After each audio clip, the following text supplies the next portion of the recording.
Hello അസ്സാം വലൈക്കും welcome to your YouTube channel. നമ്മൾ കാണിക്കാൻ പോകുന്നത് പച്ചക്കായ വെച്ചിട്ട് അടിപൊളി കറിയാണ് കേട്ടോ. അപ്പോൾ നമ്മൾ വീഡിയോക്ക് പോകുന്നത് നമ്മുടെ ചാനൽ ആദ്യമായിട്ട് കാണുന്ന ആരുണ്ടെങ്കിൽ ഒന്ന് സബ്സ്ക്രൈബ് ചെയ്യുക, തൊട്ടടുത്ത ബെല്ലൈക്കൺ ഒന്ന് ക്ലിക്ക് ചെയ്യുക. എന്നാൽ മാത്രമാണ് ഞാൻ പുതിയ വീഡിയോസ് നോട്ടിഫിക്കേഷൻ നിങ്ങൾക്ക് കിട്ടും കേട്ടോ. അതുപോലെ തന്നെ സ്കിപ്പ് ചെയ്യാതെ കാണാൻ വേണ്ടി ശ്രമിക്കാം.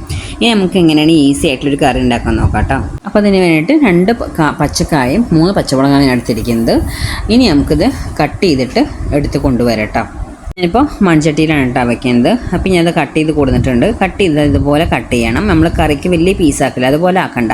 നമ്മൾ മെഴുക്ക് പുരട്ടിക്ക് ആക്കില്ല അതിൻ്റെ ഷേപ്പ്, പക്ഷേ അത്രക്കങ്ങോട്ട് കനം കുറച്ചിട്ട് ആക്കണ്ട. കുറച്ച് കട്ടിയിൽ വേണ്ട അരിയാണ്. നമ്മൾ അറിയാലോ, അരിയുമ്പോൾ ഇത് നമ്മൾ സ്ട്രെയിറ്റ് വെള്ളത്തിലേക്ക് ഇട്ട് കുറച്ച് ഉപ്പുള്ള വെള്ളത്തിലേക്ക് ഇട്ട് വെക്കുക, അല്ലെങ്കിൽ ഇത് കറുത്ത കളറാവും അരിഞ്ഞ് കഴിയുമ്പോഴേക്കും. അങ്ങനെ കഴുകി വെള്ളം വാർന്നതിന് ശേഷം എടുത്ത് വെച്ച് കായാണ് കേട്ടോ. അതും പച്ചമുളകും കുറച്ച് കറിവേപ്പില ഇട്ട് കൊടുത്തിട്ടുണ്ട്. ഫ്ലെയിം നമ്മളിപ്പോൾ ഓണാക്കിയിട്ടില്ല കേട്ടോ.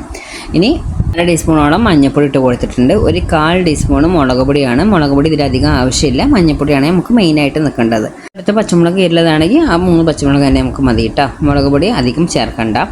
ഇനി നമുക്ക് വേണ്ടത് ആവശ്യമുള്ള ഉപ്പാണ്. ഉപ്പ് ഇട്ട് കൊടുത്തതിന് ശേഷം നമുക്ക് വേണ്ടത് ഇത് വേവാനുള്ള വെള്ളമാണ്. ഒരുപാട് വെള്ളം ഒഴിക്കണ്ട, കുറച്ച് വെള്ളം ഒഴിച്ചിട്ട് നമുക്കിത് വേവിച്ചെടുക്കാം കേട്ടോ.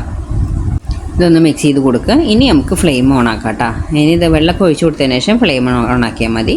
ഇനി ഇത് അടച്ചു വെച്ചിട്ട് നമുക്കൊന്ന് വേവിച്ചെടുക്കണം. വേവിച്ചെടുക്കുമ്പോൾ ശ്രദ്ധിക്കണം, ഒരുപാട് അങ്ങോട്ട് വെന്ത് ഉടഞ്ഞു പോകാൻ പാടില്ല കേട്ടോ. അപ്പോൾ ഈ പച്ചക്കായൊക്കെ ഒന്ന് വേവുന്ന നേരം കൊണ്ട് നമുക്കൊരു അരപ്പ് ഉണ്ടാക്കണം. അതിനായിട്ട് ഞാനിപ്പോൾ ചെറിയൊരു തേങ്ങയുടെ ഹാഫ് ഭാഗം എടുത്തിട്ടുണ്ട്. പിന്നെ കുറച്ച് നല്ല ജീരകം, അതുപോലെ തന്നെ 5-6 ചുവന്നുള്ളി. ഈ ചുവന്നുള്ളിയും ഈ തേങ്ങയും നല്ല ജീരകവും കൂടിയിട്ട് നമ്മളൊരു ജാറിലിട്ട് കുറച്ച് വെള്ളം, ഒരുപാട് വെള്ളം ഒഴിക്കണ്ട, കുറച്ച് വെള്ളം ഒഴിച്ചിട്ട് ഫൈൻ പേസ്റ്റ് രൂപത്തിൽ നമുക്കത് അരച്ച് കൊണ്ടുവരാം കേട്ടോ.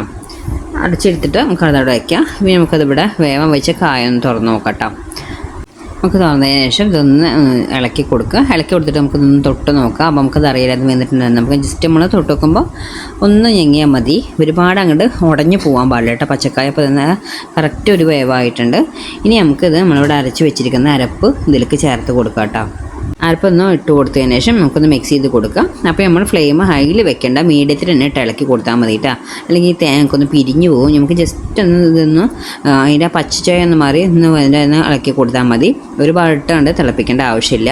ഇനി നമ്മൾ വെള്ളം ഒരുപാട് ആഡ് ചെയ്യുന്നില്ല. അതിൽ കുറച്ച് അരപ്പുണ്ടാവും, അതിലേക്ക് തുള്ളി വെള്ളം ഒഴിച്ചിട്ട് മാത്രമേ ഒഴിച്ച് കൊടുക്കുന്നുള്ളൂ. ഈ കറി ഒരുപാട് ലൂസല്ല വേണ്ടത്, ഒരു കുറുകിയ ടൈപ്പാണ് കേട്ടോ വേണ്ടത്. അധികം വെള്ളം ചേർക്കേണ്ട ആവശ്യമില്ല. ഇനി നമുക്ക് തിളപ്പിക്കേണ്ട ആവശ്യമില്ല കേട്ടോ. ഓഫ് ചെയ്യാം. ഇനി നമുക്ക് ഒരു വറുത്തിടണം. വറുത്തിടാനായിട്ട് എണ്ണ ഒഴിച്ച് കൊടുത്തതിന് ശേഷം കടുക് ഇട്ട് കൊടുക്കുക.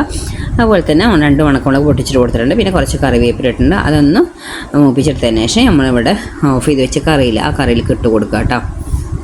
അപ്പോൾ ഈ കറി ഇരിക്കുന്ന തോറും ഒന്നും കൂടി കുറുകിയിട്ട് വരും.